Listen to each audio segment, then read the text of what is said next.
नमस्कार मित्रों, मैं शिवम सुमन जीएस मैथ गुरु एकेडमी परिवार में आप सभी विद्यार्थियों का स्वागत करता हूं।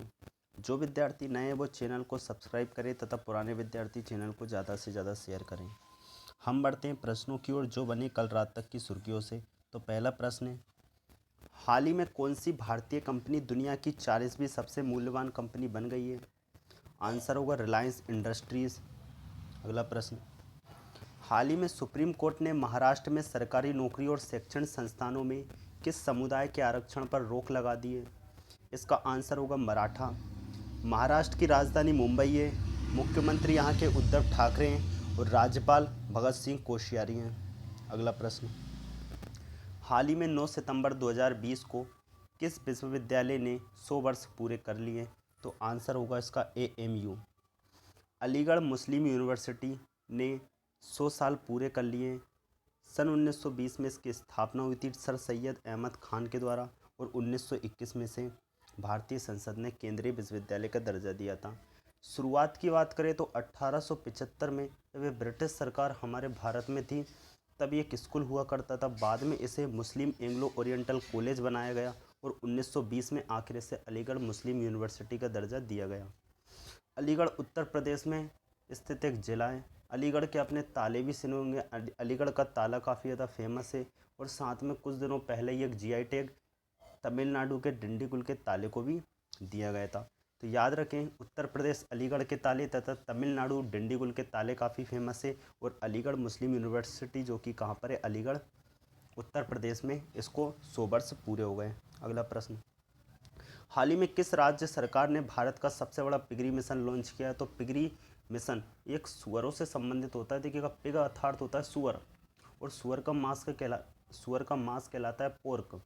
और बड़े बड़े 5 स्टार वगैरह होटल होते हैं, वहाँ पर सुअर के मांस को ही ब्रेकफास्ट के रूप में दिया जाता है। तो इसका आंसर होगा मेघालय। मेघालय में पिगरी मिशन को लॉन्च किया गया है। मेघालय की राजधानी है शिलोंग। CM है कॉनराड संगमा और राज्यपाल यहाँ के सत्यपाल मलिक। अगला प्रश्न, हाल ही में किस राज्य के मुख्यमंत्री ने इम्यूनिटी बढ़ाने के लिए हिम हल्दी दूध को लॉन्च किया है? हिम हल्दी दूध गोल्डन मिल्क के रूप में से जाना जाता है, जो कि हिमाचल प्रदेश ने किया है। हिमाचल प्रदेश की 2 राजधानियाँ, एक राजधानी मिलेगी आपको शिमला जो कि ग्रीस में राजधानी है और एक राजधानी है धर्मशाला जो कि शीत राजधानी है। हिमाचल प्रदेश की राजधानी 2 हैं आपकी, शिमला और धर्मशाला। हिमाचल प्रदेश के मुख्यमंत्री जयराम ठाकुर हैं तथा हिमाचल प्रदेश के राज्यपाल बंडारू दत्तात्रेय हैं। अगला प्रश्न देखिएगा, हाल ही में बॉलीवुड कलाकार ने फोर्ब्स की सर्वाधिक कमाई करने वाले सितारों की सूची में किसे शामिल किया? यानी कि टॉप 10 जो व्यक्ति है, टॉप 10 में हमारे शामिल हुए अक्षय कुमार। ये देखिएगा, अक्षय कुमार को शामिल किया गया है। और फर्स्ट पर जो आए आपके कौन, ड्वेन जॉनसन।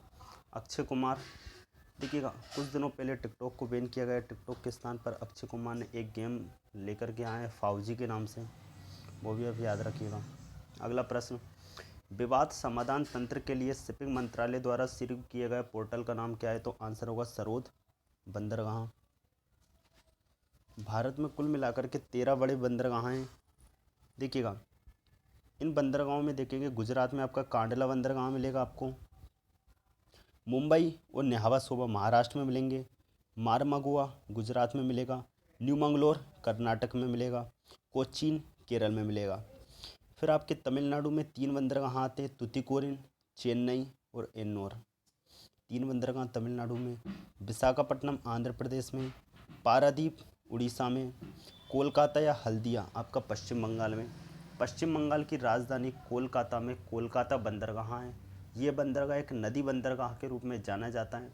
गंगा नदी की धारा पश्चिम बंगाल में हुगली के रूप में प्रवेश करती है तथा एक प्रमुख धारा बांग्लादेश में प्रवेश कर जाती है। अब वो बांग्लादेश में किस नाम से प्रवेश करती है, इसका आंसर आप हमें कमेंट बॉक्स में दीजिएगा, ठीक है। तो गंगा नदी की एक धारा पश्चिम बंगाल में कोलकाता में हुगली नदी के नाम से आती है। उसी हुगली नदी पर कोलकाता या हल्दिया बंदरगाह है, जो कि भारत का एकमात्र नदीय बंदरगाह है। और एक बंदरगाह आपको मिलेगा अंडमान निकोबार द्वीप की राजधानी पोर्ट ब्लेयर में। ठीक है, ये हमारे प्रमुख बंदरगाह है। बाकी आपके छोटे बंदरगाह ये साइड में लिखे हुए हैं, इसको आप रीड कर लीजिएगा बाद में। हम बढ़ते हैं अगले प्रश्न की ओर। हाल ही में किस देश ने चीन से आने वाले कोरोना वायरस के मरीज को मारने के लिए आदेश जारी किए हैं। देखिएगा, देखो व्यक्ति कोई भी हो, चाहे वो कोरोना से पीड़ित हो या ना हो, लेकिन किसी भी व्यक्ति के साथ इस प्रकार का व्यवहार करना उचित नहीं है। देखिएगा, पहली बात तो ये सारी चीज़ें कौन कर सकता है, तो आपको पता होगा एक तानाशाही देश है हमारा उत्तरी कोरिया। देखो, इस प्रश्न को हम मैप के माध्यम से समझते हैं। ये है आपको नॉर्थ कोरिया या उत्तरी कोरिया मिलेगा। उत्तरी कोरिया की जो सीमा साझा होती है वो 3 देशों के साथ होती है। इधर ये 38 पैरेलल ये आपकी जा रही है। यहाँ पर सीमा साझा करता है आपका दक्षिणी कोरिया, इधर आपका सीमा साझा करता है चाइना, और इधर ये कुछ थोड़ी सी बाउंड्री ये साझा होती है रसिया अर्थात रूस के साथ।